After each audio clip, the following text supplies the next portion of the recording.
கர்த்தருடைய பரிசுத்த நாமத்திற்கு மகிமை உண்டாவதாக.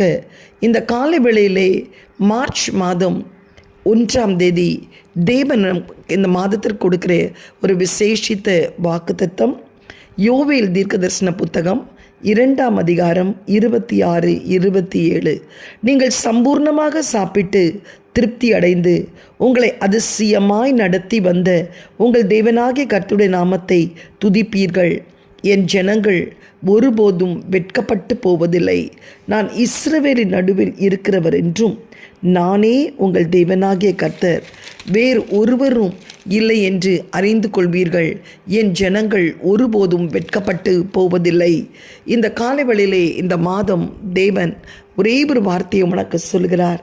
என் ஜனங்கள் ஒருபோதும் வெட்கப்பட்டு போவதில்லை. எந்த சூழ்நிலையிலே நீ தள்ளப்பட்டாலும் இந்த மாதம் அந்த சூழ்நிலையிலே நீ வெட்கப்பட்டு போகாதபடி உனக்கு துணை நின்று உன் நடுவில் அவர் இருக்கிறவர் என்று, அவரே கர்த்தர் என்று, வேறு ஒருவரும் இல்லை என்று நீ அறிந்து கொள்ளும்படி கர்த்தர் பலத்த கிரியைகளை உனக்கும் உன் ஜனத்தார் நடுவிலும் உனக்கு செய்வார். நீ சம்பூர்ணமாய் சாப்பிட்டு திருப்தி அடைந்து உங்கள் அதிசயமாய் நடத்தி வந்த உங்கள் தேவனாகிய கர்த்தருடைய நாமத்தை துதிப்பீர்கள். என் ஜனங்கள் ஒருபோதும் வெட்கப்பட்டு போவதில்லை. எந்த சூழ்நிலையிலும் இந்த மாதம் நீ வெட்கப்பட்டு போகாதபடி கர்த்தர் உன்னோடு கூட இருக்கிறார். நீ வெட்கப்பட்டு போகாமல் இருக்க வேண்டுமானால் நீ அவரை விசுவாசிக்க வேண்டும். ஏனென்றால் சங்கீதம் 34 நாம் பார்க்கிறோம் 5ஆம் வசனம், அவர்கள் அவரை நோக்கி பிரகாசித்து பார்த்தார்கள், அவர்கள் வெட்கப்பட்டு போவதில்லை. நீங்கள் அவரை நோக்கி பார்க்கிறது மாத்திரமல்ல, அவரை விசுவாசிக்க வேண்டும். விசுவாசிக்கிறவர்கள் வெட்கப்பட்டு போக மாட்டார்கள். ரோமர்கேன நிருபம் 10ஆம் அதிகாரம் 11ஆம் வசனம் சொல்கிறது, அவரை விசுவாசிக்கிறவன் எவனோ அவன் வெட்கப்பட்டு போவதில்லை. ஏசியா 28:16 ஆதலால் கர்த்தராகிய ஆண்டவர் உரைக்கிறது, இதோ அஸ்திபாரமாக ஒரு கல்லை நான் சியோனில் வைக்கிறேன், அது மீட்கப்பட்டதும் விலையேற பெற்றதும் திட அஸ்திபாரமான மூலைக்கல்லாயிருக்கும், விசுவாசிக்கிறவன் பதறான். நீ அவரை விசுவாசிக்கும் போது நீ வெட்கப்பட்டு போவதில்லை. ரோமர் அதே 9:33 இதோ இடறுதற்கான கல்லையும் தவறுதற்கான கண்மலையும் சியோனில் வைக்கிறேன், அவரிடத்தில் விசுவாசமாய் இருக்கிறவன் எவனோ அவன் ஒருபோதும் வெட்கப்பட்டு போவதில்லை. கர்த்தருக்கு ஸ்தோத்திரம் உண்டாவதாக. இந்த காலை வேளையிலே நீ அவரை விசுவாசிக்கும் போது வெட்கப்பட்டு போவதில்லை என்று கர்த்தர் சொல்கிறார். நமக்குள்ளே ஒரு விசுவாசம் இருக்கணும். இதை தான் எபிரேயர் 11:6 சொல்கிறது, விசுவாசம் இல்லாமல் தேவனுக்கு பிரியமாக இருப்பது கூடாத காரம். அவரிடத்தில் சேர்கிறவர்கள் அன்பு கூறுகிறவர்கள் அவர் உண்டென்றும் அவரே பலனளிக்கிறவர் என்று விசுவாசிக்க வேண்டும் என்று வேதம் மிக தெளிவாக சொல்லப்படுகிறது. 2 கொரிந்தியர் 5:6 தரிசித்து நடவாமல் விசுவாசி நடக்கும்படி நம்மளை கர்த்தர் அழைக்கிறார். ஹல்லேலூயா. சங்கீதம் 116:10 விசுவாசித்தேன் ஆதலால் பேசுகிறேன் என்று சொல்லப்படுகிறது. இந்த காலைவெளியிலும் நீ எவ்வளவுக்கு எவ்வளவு விசுவாசத்திலே உறுதியாய் நிற்கிறாயோ நீ ஒருபோதும் வெட்கப்பட்டு போவதில்லை. விசுவாசம் இல்லாத கிரியை செத்தது. விசுவாசமே உலகத்தை ஜெயிக்கிற ஜெயம்.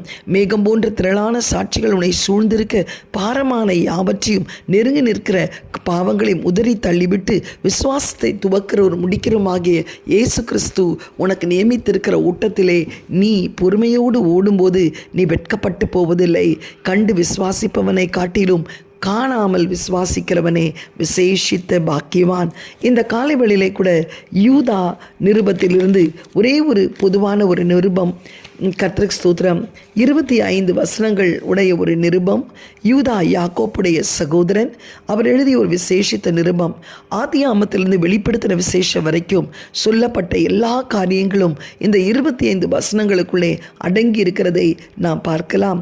காயினுடைய வழியில் நடவாதீர்கள், பிலேயாம் குறித்து சொல்லப்பட்டிருக்கிறது, கோரா புத்திரர் குறித்து சொல்லப்பட்டிருக்கிறது, நியாய தீர்ப்பு குறித்து சொல்லப்பட்டிருக்கிறது. அவருடைய வருகை, ரட்சிப்பு, தேவதூதர்கள் எல்லாவற்றையும் அடங்கிய ஒரு விசேஷித்த நிருபம் யூதா.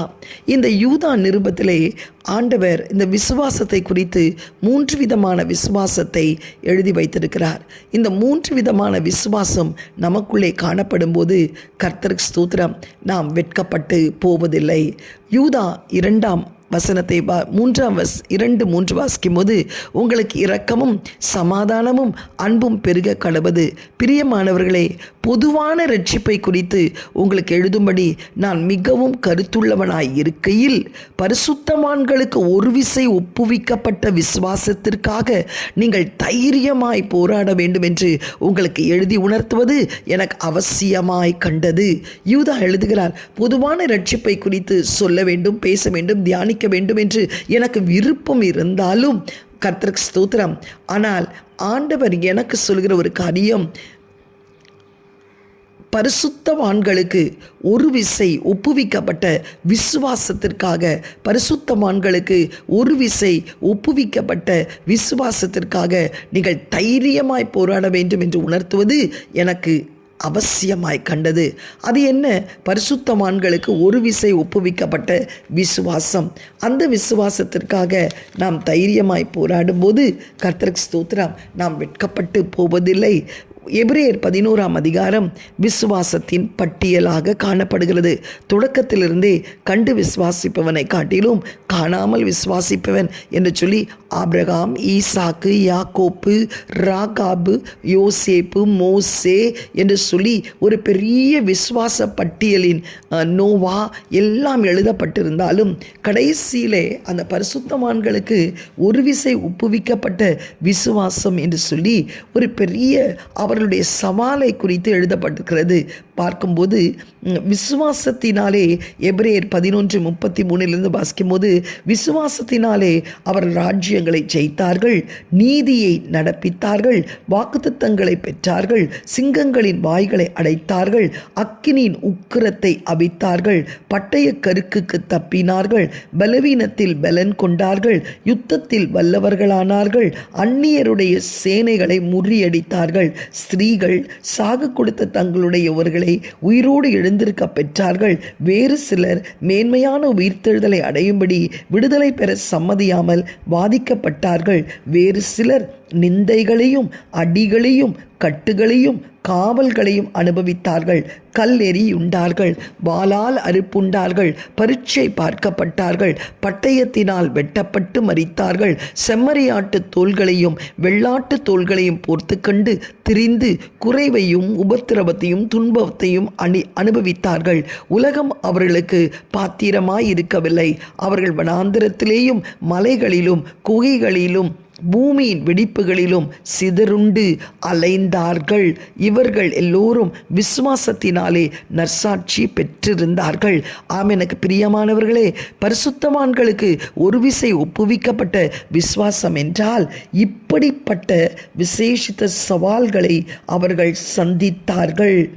அக்கினி உக்கிரத்திலே நடந்தார்கள், சிங்க கெபிக்குள் கடந்து போனார்கள், பலவீனத்தில் பலன் கொண்டார்கள், சாக கொடுத்த பிள்ளைகளை உயிரோடு பெற்றார்கள், மேன்மை அடையும்படி உயிர்த்தெழுதலின் மேன்மை அடையும்படி விடுதலை பெற சம்மதியாமல் பாதிக்கப்பட்டார்கள், நிந்தைகள், அவமானங்கள், கட்டுகள், கல்லெறியுண்டார்கள், செம்மறியாட்டு தோலையும் வெள்ளாட்டு தோலையும் போர்த்து கொண்டு குறைவைகளையும் உபத்திரவத்தையும் துன்பத்தையும் அனுபவித்தார்கள்.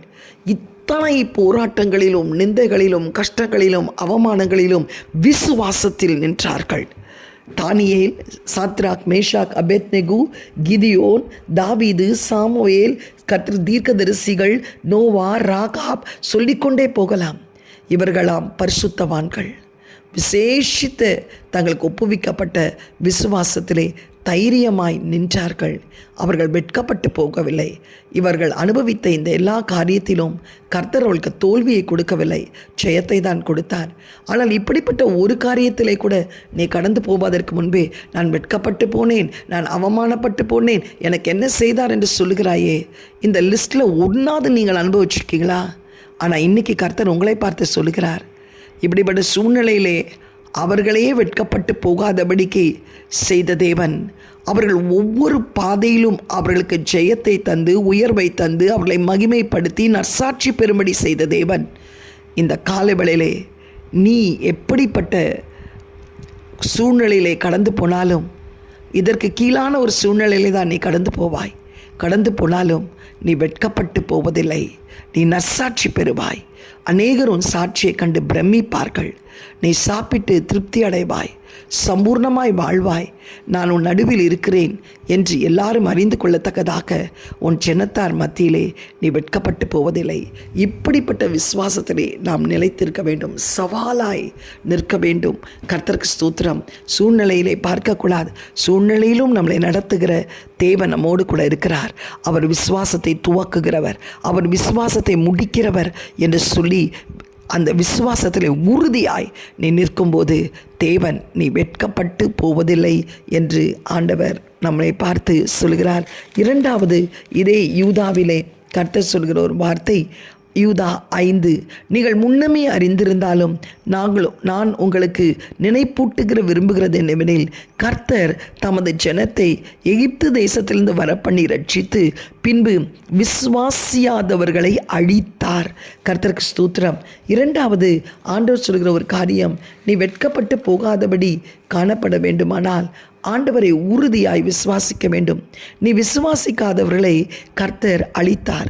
அந்த இளைப்பாறுதற்குள் அவர்கள் பிரவேசிக்க முடியாதபடி காணப்பட்டார்கள். கர்த்தருக்கு ஸ்தோத்திரம். ஏன் அப்படி அவர்களால் பிரவேசிக்க முடியவில்லை? அவர்கள் விசுவாசிக்கவில்லை. யோசேப்பும் யோசுவாவும் காலேப்பும் தான் விசுவாசித்தார்கள். வேறே ஆவி உடையவர்களாய் இருந்தபடினால் அவர்கள் சந்ததி அந்த கானானுக்குள் பிரவேசித்தது. விசுவாசியாதவர்களெல்லாம் அந்த வழியிலே அழிந்து போனார்கள். கர்த்தருக்கு ஸ்தோத்திரம். உன்னை அழிக்கும்படி அல்ல, நீ வெட்கப்பட்டு போகாதபடி கர்த்தர் உன்னை நினைத்தருளுவார். ஆனால் நீ ஆண்டவருடைய சமூகத்திலே வேறே ஆவி உடையவனாயிருந்து ஆண்டவரை விசுவாசிக்கும் போது அந்த இளைப்பாறுதலுக்குள்ளே நீ பிரவேசிப்பாய். எபிரேயர் 4 வாசிக்கும்போது, ஆனபடியினால் அவருடைய இளைப்பாறுதலில் பிரவேசிப்பதற்கு ஏதுவான வாக்குத்தத்தம் நமக்கு உண்டாயிருக்க, உங்களில் ஒருவனும் அதை அடையாமல் பின்வாங்கி போனவனாக காணப்படாதபடி பயந்திருக்க கடவும். ஏனெனில் சுவிசேஷம் அவளுக்கு அறிவிக்கப்பட்டது போல் நமக்கும் அறிவிக்கப்பட்டது. கேட்டவர்கள் விசுவாசம் இல்லாமல் கேட்டபடியினால் அவர்கள் கேட்ட வசனம் அவர்களுக்கு பிரயோஜனப்படவில்லை. விசுவாசித்தவர்களாகிய நாமோ அந்த இளைப்பாறுதலில் பிரவேசிக்கிறோம். அவருடைய கிரியைகள் உலக தோற்றம் முதல் முடிந்திருந்தும் இவர்கள் என்னுடைய இளைப்பாறுதலில் பிரவேசிப்பதில்லை என்று என்னுடைய கோபத்தில் ஆணையிட்டேன் என்றால், மேலும் தேவன் தம்முடைய கிரியைகளை எல்லாம் முடித்து 7ஆம் நாளில் ஓய்ந்திருந்தார் என்றும் 7ஆம் நாளை குறித்து ஓரிடத்தில் சொல்லியிருக்கிறார். அன்றிலும் அவர்கள் என்னுடைய இளைப்பாறுதலில் பிரவேசிப்பதில்லை என்று அந்த இடத்திலே தானே சொல்லியிருக்கிறார். ஆகையால் சிலர் அதிலே பிரவேசிப்பது இன்னும் வரப்போகிற காரியமாக இருக்கிறபடினால் சுவிசேஷத்தை முதலாவது கேட்டவர்கள் கீழ்ப்படியாமையினாலே அதிலே பிரவேசியாமல் போனபடினாலும் இன்று அவருடைய சத்தத்தை கேட்பீர்களாகில் உங்கள் இருதயத்தை கடினப்படுத்தாதிருங்கள் என்று வெகு காலத்திற்கு பின்பு தாவீதின் சங்கீதத்தில் சொல்லியிருந்தபடி இன்று நான் சொல்வதினால் ஒரு நாளை குறித்திருக்கிறார். ஹல்லேலூயா. கர்த்தர் யோசுவா அவர்களை இளைப்பாறுதலுக்குட்படுத்தியிருந்தால் பின்பு வேறொரு நாளை குறித்து சொல்லியிருக்க மாட்டாரே. ஆம், எனக்கு பிரியமானவர்களே, கர்த்தருக்கு ஸ்தோத்திரம் உண்டாவதாக. இளைப்பாறுதலிலே நாம் பிரவேசிக்க வேண்டும். பரமசியோன் எருசலேமுக்குள்ளே நாம் பிரவேசிக்க வேண்டும்.